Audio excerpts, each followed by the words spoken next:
applause as we welcome a famous vlogger. Bigyan natin ng mas kapapalakpakan, Mr. McLean Amokis, otherwise known as Boy First Time.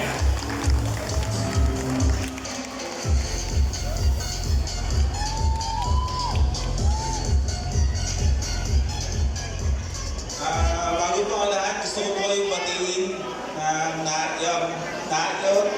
naimbag nga rabi kinyayo. Wow! Ang pinagkilan ko lang po ang aking lahat ng mga libo ayaw po ng mga taga Nueva Vizcaya, pero hindi ko po makakabisado po lang. Una-una po gusto ko unang batingin lahat ng mga namumuno ng Don Mariano Marcos po at sa namumuno po ng bahay ng Bayongbong at sa Nueva Vizcaya po ng Kabuhay. Papakalala ko muna ako, ako po si Boy First Time po, isa pong motovlogger na ngayon po ay nagta-travel. Nag-focus po ako as traveler po kahit sa sulok po ng Pilipinas. Pero ngayon po, ay ako po ay lumamalagi ngayon ng halos magdadalawang buwan na po dito sa Nueva Vizcaya. At si Kapitan Norris po, bago po yan naging kapitan po dito, ay dati na po kami magkaibigan.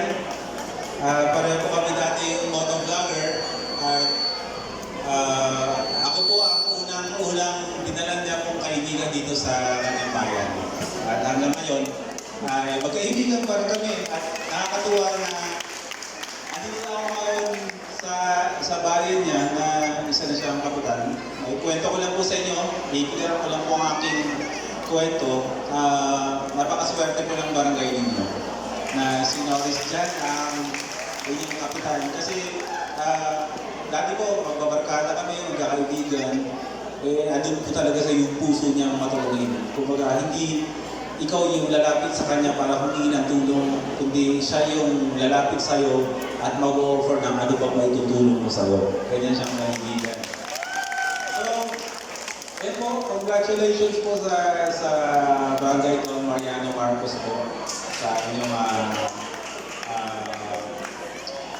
fiesta. At ako po ay bilang isang travel vlogger po na ngayon po ay namamalagi po dito sa Nueva Vizcaya. Ako po ay namamangha po talaga sa probinsya po na ito. Kasi gusto ko lang din po, i-take po yung chance na to na sabihin ko din po yung aking kasiyahan ko na sobrang saya ko na napunta ako ng Nueva Vizcaya.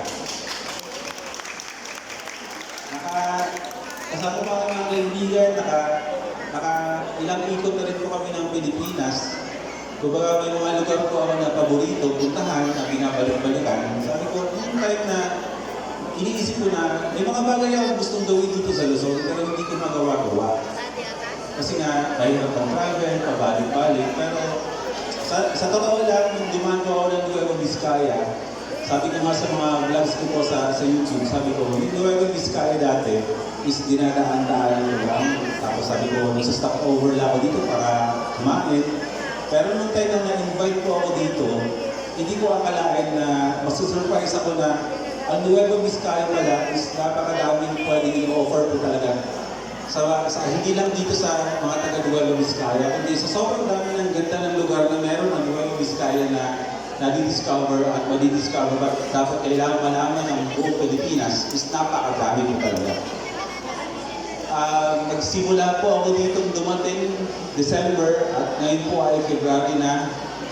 Hindi po pa rin po kami nagsasawa. Kasama po na aking mga kaibigan na hinahalubog po namin, pinupuntahan po namin ang mga magagandang lugar po dito. At ang goal po namin is makatulong po kami sa turismo ng Nueva Vizcaya. Na may promote po ang magagandahan at pwede po natin magkakita sa buong Pilipinas na mga magagandang mga lugar dito. Kaya, ayun po. Marami po tayong pagsasamahan ng mga taga-Nueva Vizcaya. At again po, congratulations po sa lahat-lahat. At yun po, congrats din po sa mananalo sa Miss Morapo. Thank you po.